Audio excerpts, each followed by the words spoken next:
रामकृष्ण हरी मंडळी, ते आपण म्हणतो ना, आयुष्य जगताना एक गर्विष्ठ माणूस आणि वाळलेलं झाड आणि निस्वार्थी माणूस आणि जे हिरवं झाड असतं ते सारखे. कारण ओलं झाड आपण कितीही वाकवलं तर ते वाकते आणि गर्विष्ठ माणसाचं कसं असतं, त्याला कितीही म्हटलं झुकत नाही. आणि जो शांत स्वभावाचा माणूस असतो तो कोणासमोरही झुकतो की बाबा आपण एक झुकल्याने काही हे होणार नाही. तसंच ओल्या झाडाचं पण असतं, ते झुकायला म्हणजे आपण कसंही, आता इतकं माल लागलेलं झाड आहे, आपण त्याला कितीही झुकवलं तर ते झुकतं.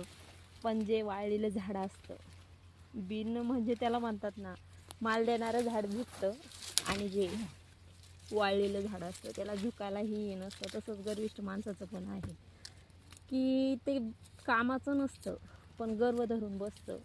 तसंच काही तर बघा, ओलं झाड आपण कितीही वाकवलं तर ते कसंही वागतं, बरोबर की नाही.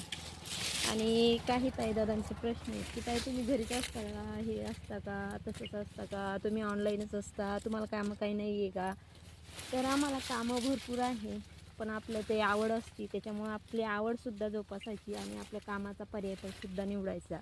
आता असं थोडी आहे की यूट्यूबवर काम करतो म्हणजे आम्हाला काही कामं नाही आहेत. आम्ही आमचे सगळे कामं करतो आणि म्हणजे पूर्ण कामं हे जोपासून आम्ही माझी आवडसुद्धा जोपासते. त्याच्यामुळं सर्वांनी बघा, कामं म्हणजे शेतातलं पण काम चालतं आहे आणि मशीन पण काम चालतं आहे. तर अशा प्रकारे आमचे कामाचं नियोजन असतं. घरचं असलं की घरचं आणि शेतातलं असलं की शेतातलं. म्हणजे घरचं म्हणल्यावर आपल्याला डेली रुटीनमध्ये मशीन काम आहेच.